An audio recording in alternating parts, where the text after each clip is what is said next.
ወቅዱስ አቡነ ተክለ ሃይማኖት ናቸው። የኢትዮጵያ ኦርቶዶክስ ተዋሕዶ ቤተክርስቲያን ሶስተኛው ፓትርያርክ ከ1968 ዓ.ም እስከ 1980 ዓ.ም ነው የኢትዮጵያ ኦርቶዶክስ ተዋሕዶ ቤተክርስቲያንን በፕትርክና የመሩ ቅዱስ አባት ናቸው።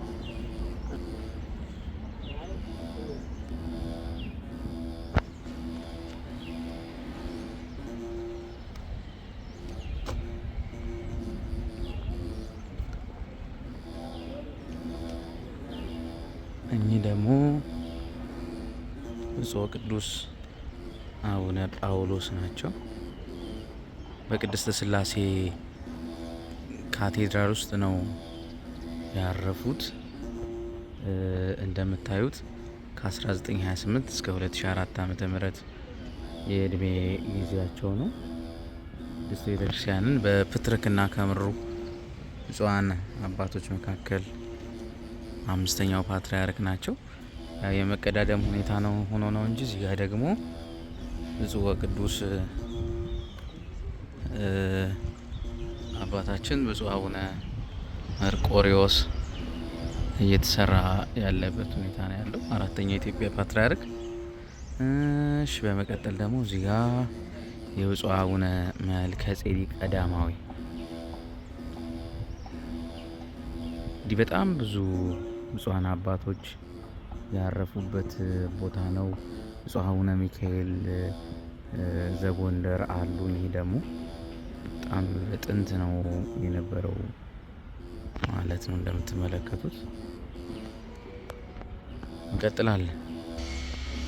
እንግዲህ ቅድስት ሥላሴን እንደምታውቁት ያው ከአርቲስት ጀምሮ በጎ ያደረጉ እንደገና ደግሞ ብፁዓን አባቶች በጣም ብዙ ሰዎች ናቸው እዚህ ቦታ ላይ ያረፉት። እንደምትመለከቱት ክብርት ዶክተር አበበች ጎበና የበጎነት ተምሳሌት የሆነች እናት የመቃብር ስፍራዋ ነው።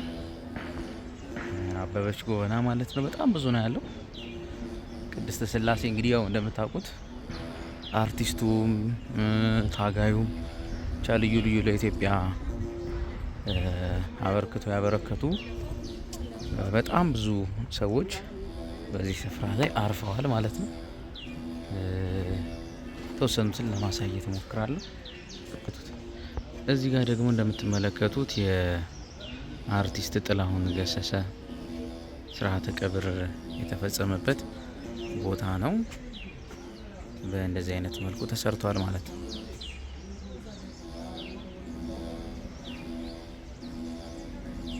የጥላሁን ገሰሰ እና ያው እንደምታዩት የቅድስት ሥላሴ ካቴድራል በእንዲህ አይነት መልኩ እንዲጎበኝ አድርጎ በጣም ቆንጆ አድርገው ነው የሰሩት። በዚህ ስፍራ ላይ እንደምታዩት ጀግኖችም ጭምር ያሉበት ቦታ ነው።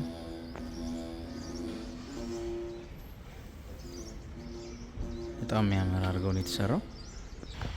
አሁን ያሳየኋችሁ እንግዲህ አንድ ሳይድ ብቻ ላይ ያለ ነው። ከዛ ቀጥሎ ያለውን ደግሞ ቦታ አሳያችኋለሁ። ካቴድራሉ ይሄን ይመስላል። በጣም ጥንታዊ ካቴድራል ነው። በጣም ነው የሚያምረው። ውስጡንም ለማሳየት እሞክራለሁ። በጣም ቆንጆ ቦታ።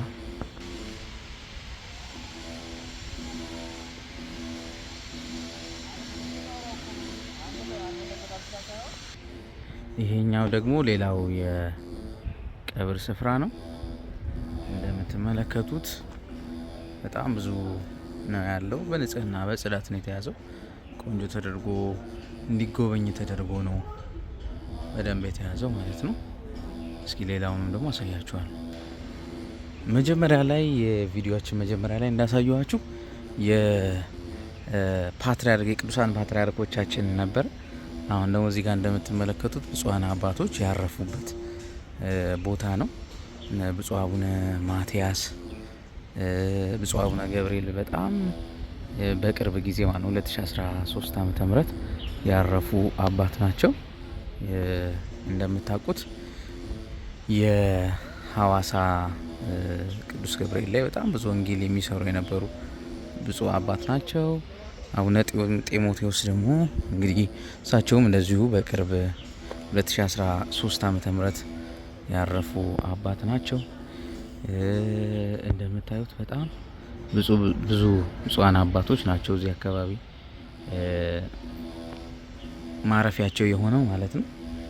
በጣም ደግሞ ከነዚህ ሁሉ የብፁዕ አቡነ ሰላማ አስከሬንም እንደዚሁ በዚህ ቦታ ላይ ነው ያረፈው። ብፁዕ አቡነ ሰላማ ማለት እኚህ ናቸው። በረከታቸው በሁላችን ላይ ይደርብን።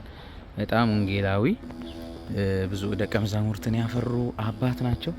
እጅግ በጣም ነው የምወዳቸው። በጣም እንግዲህ ብፁዕ አቡነ ሰላማ አጋጣሚ ሆኖ እኔም በአካል በደንብ ማቃቸው አባቴ ናቸው። እንግዲህ በእንደዚህ አይነት መልኩ ተሰርቶላቸዋል። ይህንን ያሰሩላቸው ወዳጆቻቸው የመንፈስ ቅዱስ ልጆቻቸው ናቸው። ይህንን ያሰሩላቸው ማለት ነው። በረከታቸው ይድረሰን። በጣም ቅዱስ አባት ናቸው። ብዙዎቻችሁ የምታውቋቸው ይመስለኛል። የብፁዕ አባታችን አቡነ ሰላማን ማለት ነው። እንግዲህ መታሰቢያቸው